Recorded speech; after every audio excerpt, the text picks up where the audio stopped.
आप देख रहे हैं आपका अपना YouTube चैनल लिमिटलेस कहानियां। आज की कहानी है घर जमाई। हरिधन जेठ की दोपहरी में ऊख में पानी देकर आया और बाहर बैठा रहा। घर में से धुआं उठता नजर आता था। छन छन की आवाज भी आ रही थी। उसके दोनों साले उसके बाद आए और घर में चले गए। दोनों सालों के लड़के भी आए और उसी तरह अंदर दाखिल हो गए, पर हरिधन अंदर ना जा सका। इधर 1 महीने से उसके साथ यहाँ जो बर्ताव हो रहा था, और विशेषकर कल उसे जैसी फटकार सुननी पड़ी थी, वह उसके पांव में बेड़ियां सी डाले हुए था। कल उसकी सास ही ने तो कहा था, मेरा दी तुमसे भर गया, मैं तुम्हारी जिंदगी का ठेका लिए बैठी हूं क्या। और सबसे बढ़कर अपनी स्त्री की निष्ठुरता ने उसके हृदय के टुकड़े कर दिए थे। वह बैठी यह फटकार सुनती रही, पर एक बार भी तो उसके मुंह से न निकला, अम्मा तुम क्यों इनका अपमान कर रही हो। बैठी गटगट सुनती रही। शायद मेरी दुर्गति पर खुश हो रही थी। इस घर में वह कैसे जाए? क्या फिर वही गालियां खाने, वही फटकार सुनने के लिए? और आज इस घर में जीवन के 10 साल गुजर जाने पर यह हाल हो रहा है। मैं किसी से कम काम नहीं कहता हूं। दोनों साले मीठी नींद सोते रहते हैं और मैं बैलों को सानी पानी देता हूं, छांटी काटता हूं।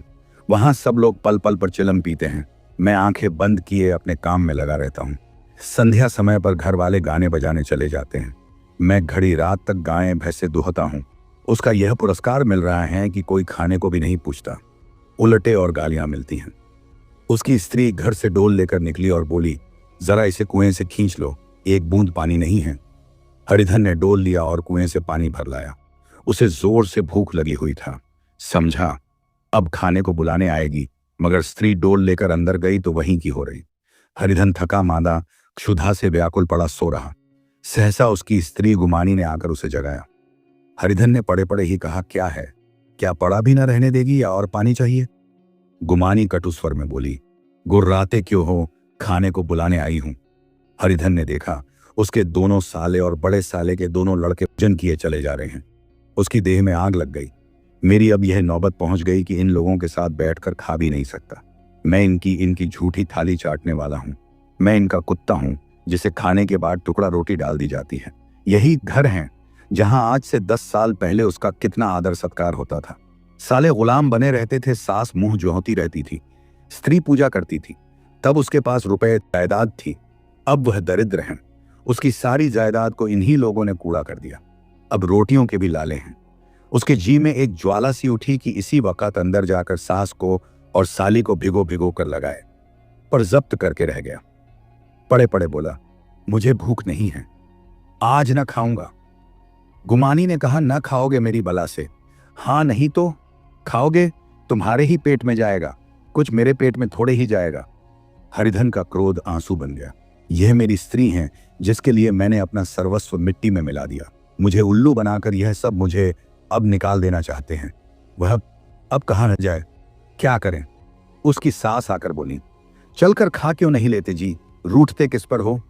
यहां तुम्हारे नखरे सहने का किसी में बूता नहीं है। तुमसे बेटी ब्याही है, कुछ तुम्हारी जिंदगी का ठेका नहीं लिया है। हरिधन ने मर्माहत होकर कहा, हाँ अम्मा, मेरी भूल थी कि मैं यही समझ रहा था। अब मेरे पास क्या है कि तुम मेरी जिंदगी का ठेका लोगी? जब मेरे पास धन भी था तब सब कुछ आता था। अब दरिद्र हूं, तुम क्यों बात पूछोगी? बूढ़ी सास भी मुंह फुलाकर भीतर चली गई। बच्चों के लिए बाप एक फालतू सी चीज, एक विलास की वस्तु है, जैसे घोड़े के लिए चने या बाबुओं के लिए मोहन भोग। मोहन भोग उम्र भर ना मिले तो किसका नुकसान है, मगर एक दिन रोटी दाल के दर्शन न हो तो फिर देखिए क्या हाल होता है। पिता के दर्शन कभी कभी शाम सवेरे हो जाते हैं। वह बच्चे को उछालता है, दुलारता है, कभी गोद में लेकर या उंगली पकड़कर सैर कराने ले जाता है, और बस यही उसके कर्तव्य की विधि है। वह परदेश चला जाए, बच्चे को परवाह नहीं होती, लेकिन मां तो बच्चे का सर्वस्व है। बालक 1 मिनट के लिए भी उसका वियोग नहीं सह सकता। पिता कोई हो, उसे परवाह नहीं, केवल एक उछालने कूदाने वाला आदमी होना चाहिए। लेकिन माता तो अपनी होनी चाहिए, वही रूप, वही रंग, वही प्यार, वही सब कुछ। वह अगर नहीं है तो बालक के जीवन का स्रोत मानो सूख जाता है। फिर वह शिव का नंदी है, पर फूल या जल चढ़ाना लाजिमी नहीं। हरिधन की माता का आज 10 साल हुए देहांत हो गया था। उस वक्त उसका विवाह हो चुका था। वह 16 साल का कुमार था। पर मां के मरते ही उसे मालूम हुआ कि मैं कितना निस्सहाय हूं, जैसे उस घर पर उसका अधिकार ही न रहा हो। बहनों के विवाह हो चुके थे, भाई कोई दूसरा न था। बेचारा अकेले घर में जाते भी डरता था। मां के लिए रोता था, पर मां की परछाई से डरता था। जिस कोठरी में उसमें देह त्याग किया था, उधर आंखें तक न उठाता। घर में एक बुआ थी, वह हरिधन को बहुत दुलार करती। हरिधन को अब दूध ज्यादा मिलता, काम भी कम करना पड़ता। बुआ बार बार पूछती, बेटा कुछ खाओगे? बाप भी अब उसे ज्यादा प्यार करते। उसके लिए अलग एक गाय मंगवा दी। कभी कभी उसे कुछ पैसे देते कि जैसे चाहे खर्च करे, पर इन मरहमों से वह घाव न पूरा होता था जिसने उसकी आत्मा को आहत कर दिया था। वह दुलार और प्यार बार बार मां की याद दिलाता। मां की घुड़कियों में जो मजा था, वह क्या इस दुलार में था? मां से मांग कर, लड़कर, थुनक कर, रूट कर लेने में जो आनंद था, वह क्या भिक्षादान में था? पहले वह स्वस्थ था, मांग मांग कर खाता था, लड़ लड़ कर खाता। अब वह बीमार था, अच्छे से अच्छे पदार्थ उसे दिए जाते थे, पर भूख न थी। साल भर तक वह इसी दशा में रहा। फिर दुनिया बदल गई। एक नई स्त्री, जिसे लोग उसकी माता कहते थे, उसके घर में आई और देखते देखते एक काली घटा की तरह उसके संकुचित भूमंडल पर छा गई। सारी हरियाली, सारे प्रकाश पर अंधकार का पर्दा पड़ गया। हरिधन ने इस नकली मां से बात तक न की, कभी उसके पास न गया तक नहीं। एक दिन घर से निकला और ससुराल चला आया। बाप ने बार बार बुलाया, पर उसके जीते जी वह फिर उस घर में न गया। जिस दिन उसके पिता के देहांत की सूचना मिली, उसे एक प्रकार का ईर्ष्यामय हर्ष हुआ। उसकी आंखों में आंसू की एक बूंद भी न आई। इस नए संसार में आकर हरिधन को एक बार फिर मातृ स्नेह का आनंद मिला। उसकी सास ने ऋषि वरदान की भांति उसके शून्य जीवन को विभूतियों से परिपूर्ण कर दिया। मरुभूमि में हरियाली उत्पन्न हो गई। सालियों की चुहल में, सास के स्नेह में, सालों के वाक विलास में और स्त्री के प्रेम में उसके जीवन की सारी आकांक्षाएं पूरी हो गईं। सास कहती, बेटा तुम इस घर को अपना ही समझो, तुम ही मेरी आंखों के तारे हो। वह उससे अपने लड़कों की, बहुओं की शिकायत करती। वह दिल में समझता था, सास जी मुझे अपने बेटों से भी ज्यादा चाहती हैं। बाप के मरते ही वह घर गया और अपने हिस्से की जायदाद को कूड़ा करके रुपयों की थैली लिए फिर आ गया। अब उसका दूना आदर सत्कार होने लगा। उसने अपनी सारी संपत्ति सास के चरणों पर अर्पण करके अपने जीवन को सार्थक कर दिया। अब तक उसे कभी कभी घर की याद आ जाती थी, अब भूलकर भी उसकी याद ना आती, मानो वह उसके जीवन का कोई भीषण कांड था जिसे भूल जाना ही उसके लिए अच्छा था। वह सबसे पहले उठता, सबसे ज्यादा काम करता। उसका मनोयोग, उसका परिश्रम देखकर गांव के लोग दांतों उंगली दबाते थे। उसके ससुर का भाग्य बखारते, जिसे ऐसा दामाद मिल गया। लेकिन ज्यों ज्यों दिन गुजरते गए, उसका मान सम्मान घटता गया। पहले देवता था, फिर घर का आदमी, अंत में घर का दास हो गया। रोटियों में भी बाधा पड़ गई, अपमान होने लगा। अगर घर के लोग भूखों मरते और साथ ही उसे भी मरना पड़ता, तो उसे जरा भी शिकायत न होती। लेकिन जब वह देखता और लोग मूंछों पर ताव दे रहे हैं, केवल मैं ही दूध की मक्खी बना दिया गया हूं, तो उसके अंतस्तल से एक लंबी ठंडी आह निकल जाती। अभी उसकी उम्र कुछ 25 साल की तो थी। इतनी उम्र इस घर में कैसे गुजरेगी? और तो और उसकी स्त्री ने भी आंखें फेर ली। यह उस विपत्ति का सबसे क्रूर दृश्य था। हरिधन तो उधर भूखा प्यासा चिंता दाह में जल रहा था, इधर घर में सास जी और दोनों सालों में बातें हो रही थी। गुमानी भी हाँ में हाँ मिलाती जाती थी। बड़े साले ने कहा, हम लोगों की बराबरी करते हैं, यह नहीं समझते कि किसी ने उसकी जिंदगी भर का बीड़ा थोड़े ही लिया है। 10 साल हो गए, इतने दिनों में क्या 2-3 हजार न हड़प गए होंगे? छोटे साले ने कहा, मजूर हो तो आदमी घुड़के भी ढांटे भी, अब इनसे कोई क्या कहे, न जाने इनसे कब पिंड छूटेगा भी या नहीं। अपने दिल में समझते होंगे मैंने 2000 रुपए नहीं दिए हैं। ये नहीं समझते कि उनके 2000 रुपए कब के उड़ चुके हैं। 1.25 सेर तो 1 जून को चाहिए। सास गंभीर भाव से बोली, बड़ी भारी खुराक है। गुमानी माता के सिर से जूं निकल रही थी। सुलगते हुए हृदय से बोली, निकम्मे आदमी को खाने के सिवा और काम ही क्या रहता है। बड़े खाने की कोई बात नहीं है, जिसको जितनी भूख हो उतना खाए, लेकिन कुछ पैदा करना चाहिए। ये नहीं समझते कि पहुनई में किसी के दिन कटे हैं। छोटे मैं तो एक दिन कह दूंगा, अब आप अपनी राह लीजिए, आपका कर्जा नहीं खाया है। गुमानी घरवालों की ऐसी ऐसी बातें सुनकर अपने पति से द्वेष करने लगी थी। अगर वह बाहर से 4 पैसे लाता तो इस घर में उसका कितना मान सम्मान होता, वह भी रानी बनकर रहती। न जाने क्यों कहीं बाहर जाकर कमाते उसकी नानी मरती हैं। गुमानी की मनोवृत्तियां अभी तक बिल्कुल बालपन की सी थीं। उसका अपना कोई घर न था। उसी घर का हित अहित उसके लिए भी प्रधान था। वह भी उन्हीं शब्दों में विचार करती, इस समस्या को उन्हीं आंखों से देखती जैसे उसके घर वाले देखते थे। सच तो है, 2000 रुपए में क्या किसी को मोल ले लेंगे। 10 साल में 2000 रुपए होते ही क्या है, 200 ही तो साल भर के हुए। क्या 2 आदमी साल भर में 200 भी ना खाएंगे? फिर कपड़े लत्ते, दूध घी सब कुछ तो हैं। 10 साल हो गए, एक पीतल का छल्ला नहीं बना। घर से निकलते तो जैसे इनके प्राण निकलते हैं। जानते हैं, जैसे पहले पूजा होती थी वैसे ही जन्म भर होती रहेगी। यह नहीं सोचते कि पहले और बात थी, अब और बात है। बहू ही पहले ससुराल जाती है तो उसका कितना महात्म होता है। उसके डोली से उतरते ही बाजे बजते हैं। गांव मोहल्ले की औरतें उसका मुंह देखने आती हैं और रुपए देती हैं। महीनों उसे घर भर से अच्छा खाने को मिलता है, अच्छा पहनने को। कोई काम नहीं लिया जाता। लेकिन 6 महीने बाद कोई उसकी बात भी नहीं पूछता। वह घर भर की लौड़ी हो जाती है। उनके घर में मेरी तो वही गति होती। फिर काहे को रोना? जो यह कहो कि मैं तो काम करता हूं तो तुम्हारी भूल है, मजूर और बात है। उसे आदमी डांटता भी है, मारता भी है, जब चाहता है रखता है, जब जी चाहता है निकाल देता है, कसकर काम लेता है। यह नहीं कि जब जी में आया कुछ काम किया, जब जी में आया पढ़कर सो रहे। हरिधन भी पड़ा अंदर ही अंदर सुलग रहा था कि दोनों साले बाहर आए और बड़े साहब बोले, भैया उठो, तीसरा पहर ढल गया, कब तक सोते रहोगे? सारा खेत पड़ा है। हरिधन चट से उठ बैठा और तीव्र स्वर में बोला, क्या तुम लोगों में मुझे उल्लू समझ लिया है? दोनों साले हक्का बक्का हो गए। जिस आदमी ने कभी जबान नहीं खोली, हमेशा गुलामों की तरह हाथ बांधे हाजिर रहा, वह आज एकाएक इतना आत्माभिमानी हो गया। यह उनको चौंका देने के लिए काफी था। कुछ जवाब न सूझा। हरिधन ने देखा इन दोनों के कदम उखड़ गए हैं तो एक धक्का और देने की प्रबल इच्छा को न रोक सका। उसी ढंग से बोला, मेरी भी आंखें हैं, अंधा नहीं हूं न बहरा ही हूं।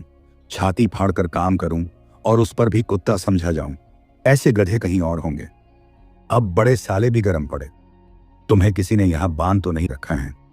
अब की हरिधन लाजवाब हुआ। कोई बात न सूझी। बड़े ने फिर उसी ढंग से कहा, अगर तुम यह चाहो कि जन्म भर पाहुने बने रहो और तुम्हारा वैसा ही आदर सत्कार होता रहे तो हमारे बस की बात नहीं है। हरिधन ने आंखें निकालकर कहा, क्या मैं तुम लोगों से कम काम करता हूं? बड़े, यह कौन कहता है? हरिधन, तो तुम्हारे घर की यही नीति है कि जो सबसे ज्यादा काम करे वही भूखों माना जाए। बड़े, तुम खुद खाने नहीं गए, क्या कोई तुम्हारे मुंह में कौर डाल देता? हरिधन ने होठ चबाकर कहा, मैं खुद खाने नहीं गया, कहते तुम्हें लाज नहीं आती। नहीं आई थी बहन तुम्हें बुलाने? हरिधन की आंखों में खून उतर गया, दांत पीस कर रह गया। छोटे साले ने कहा, अम्मा भी आई थी, तुमने कह दिया मुझे भूख नहीं है, तो क्या करती? सास भीतर से लपकी चली आ रही थी। यह बात सुनकर बोली, कितना कहकर हार गई। कोई उठे ना तो मैं क्या करूं? हरिधन ने विष, खून और आग से भरे हुए स्वर में कहा, मैं तुम्हारे लड़कों का झूठा खाने के लिए हूं। मैं कुत्ता हूं कि तुम लोग खाकर मेरे सामने रुखी रोटी का टुकड़ा फेंक दो? बुढ़िया ने ऐंठ कर कहा, तो क्या तुम लड़कों की बराबरी करोगे? हरिधन परास्त हो गया। बुढ़िया के एक ही वाक प्रहार ने उसका काम तमाम कर दिया। उसकी तनी हुई भवें ढीली पड़ गई, आंखों की आग बुझ गई, फड़कते हुए नथने शांत हो गए। किसी आहत मनुष्य की भांति वह जमीन पर गिर पड़ा। क्या तुम मेरे लड़कों की बराबरी करोगे? यह वाक्य एक लंबे भाले की तरह उसके हृदय में चुभता चला जाता था। न हृदय का अंत था न उस भाले का। सारे धर ने खाया पर हरिधन न उठा। सास ने मनाया, सालियों ने मनाया, ससुर ने मनाया, दोनों साले मनाकर हार गए। हरिधन न उठा। वहां द्वार पर एक टाट पड़ा था। उसे उठाकर सबसे अलग कुएं पर ले गया और जगत पर बिछाकर पड़ा रहा। रात भीग चुकी थी। अनंत आकाश में उज्जवल तारे बालकों की भांति क्रीड़ा कर रहे थे। कोई नाचता था, कोई उछलता था, कोई हंसता था, कोई आंखें मींच कर फिर खोल देता था। रह रहकर कोई साहसी बालक सपाटा भरकर एक पल में उस विस्तृत क्षेत्र को पार कर लेता था और न जाने कहां छा जाता था। हरिधन को अपना बचपन याद आया, जब वह भी इसी तरह क्रीड़ा करता था। उसकी बाल स्मृतियां उन्हीं चमकीले तारों की भांति प्रज्वलित हो गईं। वह अपना छोटा सा घर, वह आम का बाग जहां वह कैरियम चुना करता था, वह मैदान जहां कबड्डी खेला करता था, सब उसका याद आने लगे। फिर अपनी स्नेहमयी माता की सदैव मूर्ति उसके सामने खड़ी हो गई। उन आंखों में कितनी करुणा थी, कितनी दया थी। उसे ऐसा जान पड़ा मानो माता की आंखों में आंसू भरे उसे छाती से लगा लेने के लिए हाथ फैलाए उसकी ओर चली आ रही हैं। वह उस मधुर भावना में अपने को भूल गया।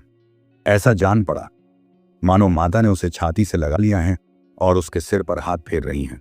वह रोने लगा, फूट फूट कर रोने लगा।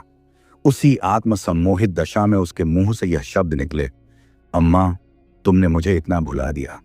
देखो तुम्हारे प्यारे लाल की क्या दशा हो रही है। कोई उस पानी को भी नहीं पूछता। क्या जहां तुम हो वहां मेरे लिए जगह नहीं है। सहसा गुमानी ने आकर पुकारा, क्या सो गए तुम? ऐसी भी क्या राक्षसी नींद? चलकर खा क्यों नहीं लेते? कब तक कोई तुम्हारे लिए बैठा रहे? हरिधन उस कल्पना जगत से क्रूर प्रत्यक्ष में आ गया। वही कुएं की जगत थी। वह फटा हुआ टाट और गुमानी सामने खड़ी कह रही थी, कब तक कोई तुम्हारे लिए बैठा रहे? हरिधन उठ बैठा और मानो तलवार म्यान से निकालकर बोला, भला तुम्हें मेरी सुध तो आई। मैंने कह तो दिया था मुझे भूख नहीं है। गुमानी तो कितने दिन तक न खाओगे? अब इस घर का पानी भी ना पीऊंगा। तुझे मेरे साथ चलना है या नहीं? दृढ़ संकल्प से भरे हुए इन शब्दों को सुनकर गुमानी सहम उठी। बोली, कहां जा रहे हो? हरिधन ने मानो नशे में कहा, तुझे इससे क्या मतलब? मेरे साथ चलेगी या नहीं? फिर पीछे से न कहना मुझसे कहा नहीं। गुमानी आपत्ति के भाव से बोली, तुम बताते क्यों नहीं कहां जा रहे हो? तू मेरे साथ चलेगी या नहीं? जब तक बता ना दोगे मैं न जाऊंगी। तो मालूम हो गया तू नहीं जाना चाहती। मुझे इतना ही पूछना था, नहीं तो अब तक मैं आधी दूर निकल गया होता। यह कहकर उठा और अपने घर की ओर चला। गुमानी पुकारती रही, सुन लो सुन लो, पर उसने फिरकर भी ना देखा। 30 मील की मंजिल हरिधर ने 5 घंटों में तय की। जब वह अपने गांव के अमराइयों के सामने पहुंचा तो उसकी मातृ भावना उषा की सुनहरी गोद में खेल रही थी। उन वृक्षों को देखकर उसका विह्वल हृदय नाचने लगा। मंदिर का सुनहरा कलश देखकर वह इस तरह दौड़ा मानो एक छलांग में उसके ऊपर जा पहुंचेगा। वह वेग में दौड़ा जा रहा था मानो उसकी माता गोद फैलाए उसे बुला रही हो। जब वह आमों के बाग में पहुंचा, जहां डालियों पर बैठकर वह हाथी की सवारी का आनंद पाता था, जहां के कच्चे बेरों और लिसोड़ों में एक स्वर्गीय स्वाद था, तो वह बैठ गया और भूमि पर सिर झुकाकर रोने लगा, मानो अपनी माता को अपनी विपत्ति कथा सुना रहा हो।